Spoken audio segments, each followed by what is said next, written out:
Good evening and welcome to T3, the Thursday talks. And this evening we're thinking about Praise to the Holiest in the Height and St. John Henry Newman.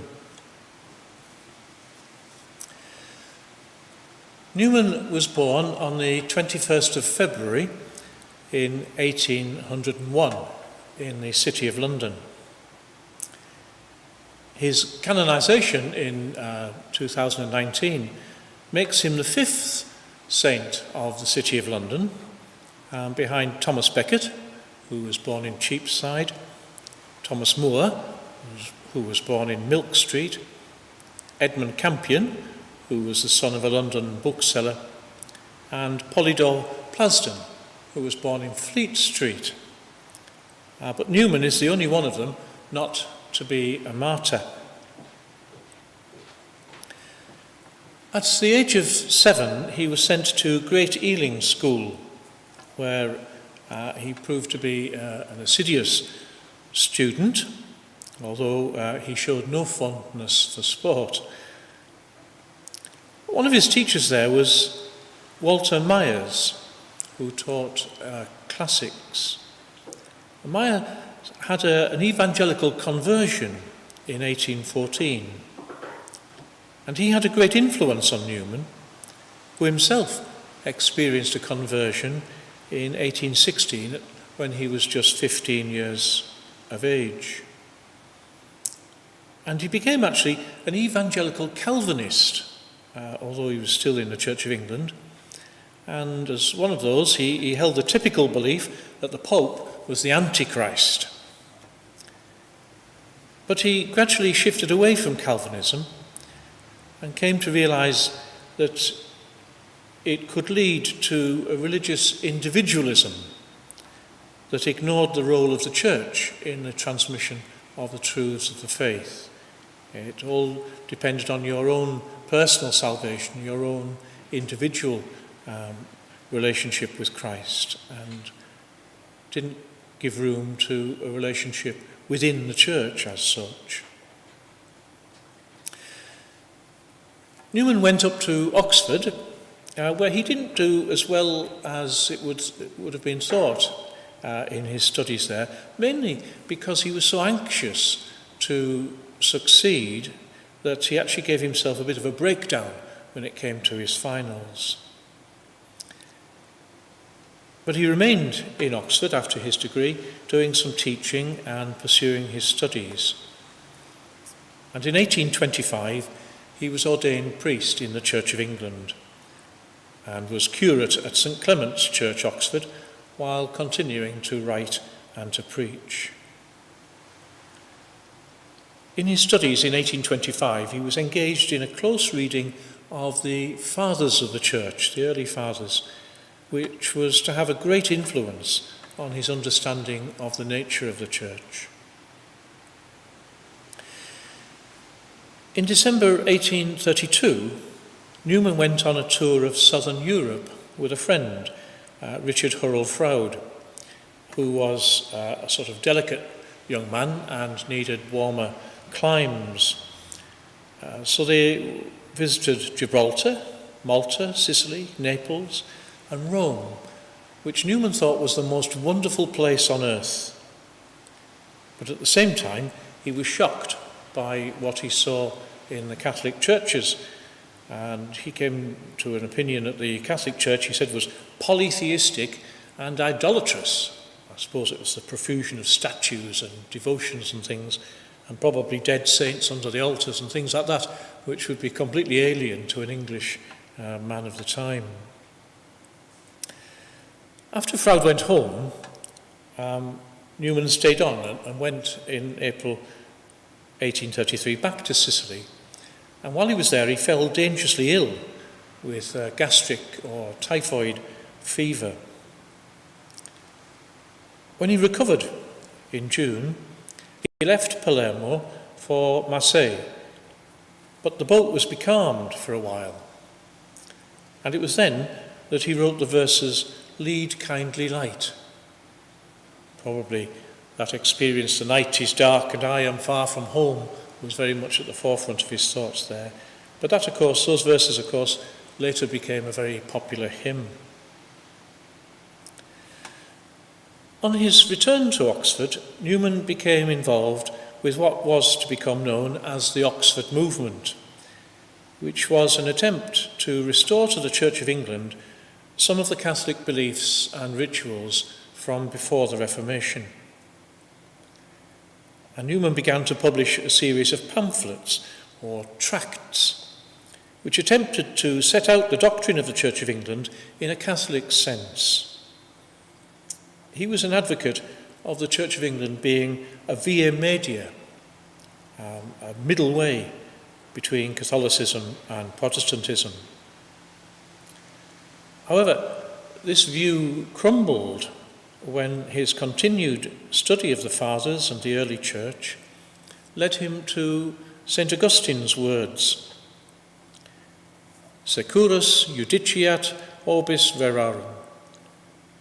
The verdict of the world is conclusive. In other words, how could a small national church be right and the whole world be wrong? And he became more and more convinced that the Church of England was not apostolic, especially when a joint Anglican-Lutheran bishopric was set up in Jerusalem. In 1842, Newman withdrew from Oxford to Littlemore, a hamlet on the edge of the city, where he had built a church and a school. He gathered a small band of followers, and they lived a sort of monastic life. It was here, on the 9th of October 1845, that he was received into the Catholic Church by Blessed Dominic Barbary. This had great personal consequences for Newman. It meant that many relationships with his family and his friends and his academic confreres were fractured. And that hurt Newman a great deal because he was a very sensitive sort of man. In February 1846, Newman left Littlemore for St Mary's College, Oscott, where Bishop Nicholas Wiseman lived. Newman had met him while he was in Rome. Then, in October 1846, he went to Rome, where he was ordained priest and eventually became an Oratorian father. On his return to England, he lived at Maryvale, Old Oscott, St Wilfrid's College, Cheadle, with Father Faber, and then St Anne's, Ulster Street in Birmingham, which had previously been a gin factory. Perhaps that says a lot about us. And then eventually he moved to Edgbaston, where he lived for nearly 40 years. Newman was an indefatigable writer and correspondent. He could write up to 100 letters a day, an entire correspondence. Of course, in those days, as soon as you wrote a letter, you gave it to the postboy and he ran round and delivered it and then brought back the reply. So you could carry on a complete conversation in the space of a day. And he wrote most of his things standing up at a writing desk, a sort of little, like a teacher's pulpit type thing, which they still have in the library at Edgbaston. His writings caused a lot of discussion and indeed controversy, and he had to defend himself on many occasions, not least in the famous Achille trial, where he was found guilty of libel with a huge fine, which actually was met by public subscription. Achille was an apostate Dominican who lived an appallingly scandalous life, which Newman highlighted. But Achille managed to convince the jury at the Old Bailey that it was all a load of lies. And so Newman was found guilty of that. In 1851, he gave a series of lectures in Birmingham entitled "The Present Position of Catholics in England," in which he debunked a lot of the anti-Catholic prejudices. He had a great gift for friendship. In his rooms at the Oratory in Birmingham, he has a private chapel. And if you go there, around the altar, he has photographs of all his friends and indeed his favourite saints, so that when he went to the altar, he was surrounded by these people and had them in mind during his masses and his prayers there. He was remembered as a very caring pastor. The Oratory parish was mainly factory workers and Irish immigrants and tradesmen. And they all remembered Father Newman with great fondness, his ordinary pastoral care for them. And although he was this brilliant brain, he was actually careful just to be an ordinary pastor to his people. There's a lovely story of one day he was coming back from New Street Station in Birmingham, and he saw a little boy being bullied. And the little boy had been to the Bullring Market and bought himself a hamster. And he was being bullied by these other boys. And Newman just took the boy's hand and he walked all the way back to Edgbaston with him, just chatting about the hamster. So there's this the brains of Europe being able to descend to the level of chatting about a hamster with a small boy and being kind to him. It was that sort of kindness that he was well remembered for. Newman was made cardinal by Pope Leo XIII in 1879. And Newman made two requests of the Pope: that he should not be ordained bishop before he was made cardinal, because that's the usual way of doing things, and also that he wouldn't have to reside in Rome, which again was expected of cardinals, but that he was able to continue to live in Birmingham. And Pope Leo granted both of those requests. The hymn Praise to the Holiest comes from a poem called The Dream of Gerontius. This is Newman's longest poem, written towards the end of his life in 1865. And it's a lovely reflection on death, judgment, hell, and heaven, the great themes of Advent, in fact. And it was set to music by Sir Edward Elgar in 1899. Elgar described the work as his best work, he said. And in the poem, Gerontius is on his deathbed, and he's surrounded by the priest and his friends who are praying for him, using the traditional prayers of commendation. And as part of what should happen when you make a good death, you make your profession of faith again. And in this poem, Gerontius makes his profession of faith in the words we now sing as, "Firmly I believe and truly, God is three and God is one." His guardian angel comes to his aid, and the choirs of angels come to welcome him. And in the poem, he hears their song as he comes to the threshold of eternity. Praise to the holiest in the height. And hopefully we'll just be able to listen to a snatch of that now in Elgar's setting.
Then the guardian angel takes his leave as Gerontius goes to purgatory.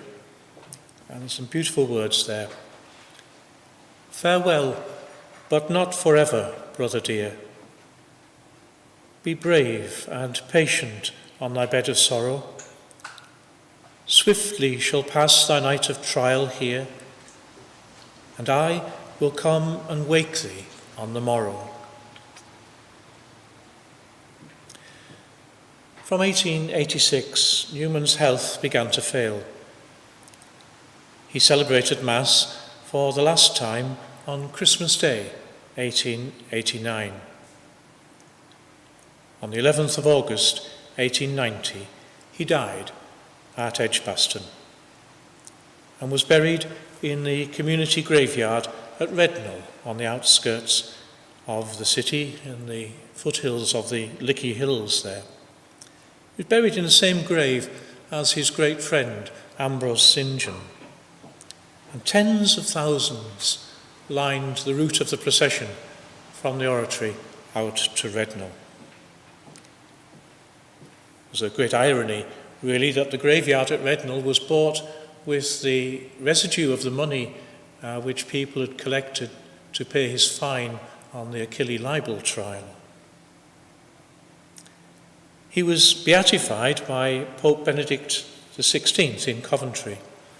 And in preparation for that event, they went to exhume his remains, hoping to have his relics in a new tomb in the oratory church. But the astonishing thing was that when the grave was opened, there was absolutely nothing left. A couple of coffin handles was all that remained of his coffin, not a sign of anything, not a scrap of Newman to be had there. He was canonised last year on the 13th of October 2019 by Pope Francis in Rome. And so now we'll sing Praise to the Holiest in the Height.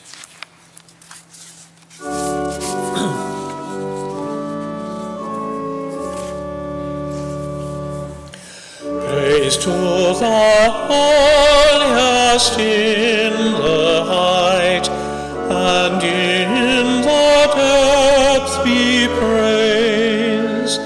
In all his words most wonderful, most sure in all his ways.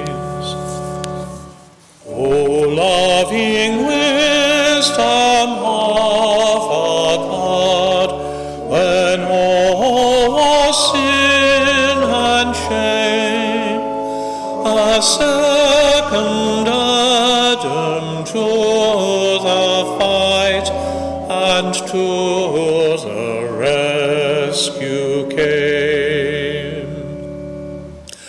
O wisest love that flesh and blood, which did in Adam fail, should strive afresh against the fall, should strive and should prevail.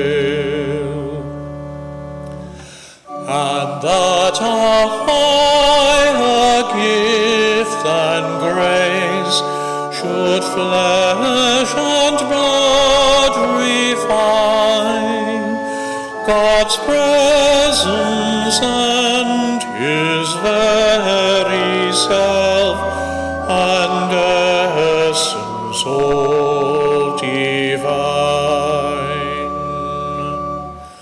O generous love that he who smote in man for man the foe, the double agony in man for man should undergo.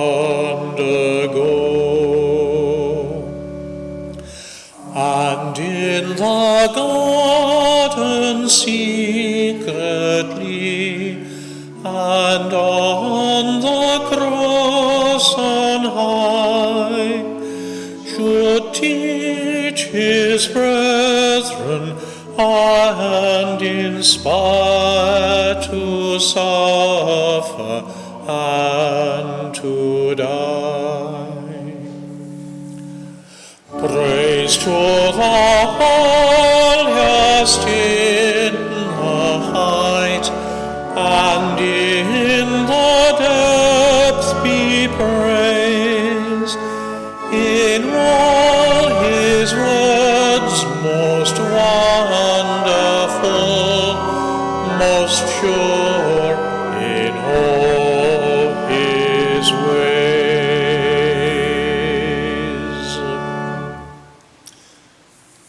Thank you for joining us, and I hope that you'll be able to listen in again next week, when our subject will be Sea Amid the Winter's Snow and Edward Caswell.